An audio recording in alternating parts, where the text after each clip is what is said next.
Dear 12th standard students, in this video we are going to learn the fourth sum, 8th subdivision from the exercise 10.5. The question is x cos y into dy equal to e power x into x log x plus 1 into dx.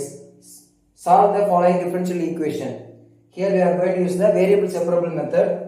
So இதில் பார்த்தீங்கன்னா dx இருக்கு, dx கூட இந்த terms எல்லாமே x term தான். இங்கே extra ஒரு x மட்டும் தான் இருக்கு. Here cos y into dy இது ரெண்டும் அதோட கரெக்டான terms. இந்த x மட்டும் இங்க வரணும். சோ இந்த x மட்டும் இங்க கொண்டு வந்தீங்கன்னா டிவைட்ல வந்துரும்.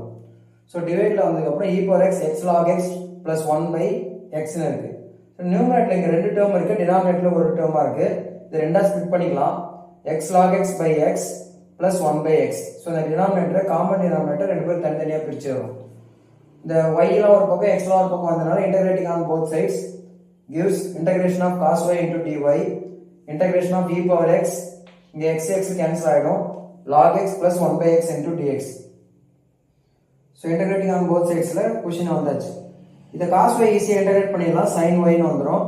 பட் இங்க e power x இந்த மாதிரி ஒரு காம்ப்ளிகேஷனா இருக்கு. நமக்கு வந்து இன்டகிரேஷன்ல ஒரு ஃபார்முலா இருக்கு. e power x into bracket குள்ள ரெண்டு ஃபங்க்ஷன் இருக்கு. இதுல ஒரு ஃபங்க்ஷனை டிஃபரன்ஷியேட் பண்ணி இன்னொரு ஃபங்க்ஷன் வருது. அது f of x.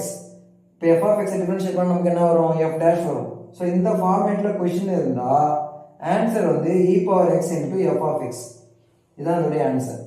So question நமக்கு இந்த क्वेश्चन அந்த மாதிரி ஃப்ரேம்ல தான் வந்திருக்கு பாருங்க.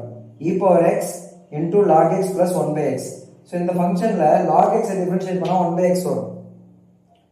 அதான் அப்ப இதுதான் f of x ஆக அஸ்யூம் பண்ணிக்கணும். சோ log x டிஃபரன்ஷியேட் பண்ணா 1 by x வரும். சோ இப்ப ஆன்சர் என்னதுங்க? e power x into log x. So இதோட ஹோல் இன்டகிரேஷனோட ஆன்சர் வந்து e power x into log x. because இது இந்த ஃபார்மேட்ல இருக்கு, இந்த ஃபார்முலாவோட ஆன்சர் இதுதான்.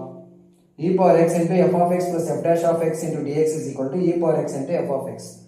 So answer is sin y equal to e power x into log x plus c. That's all. Thank you.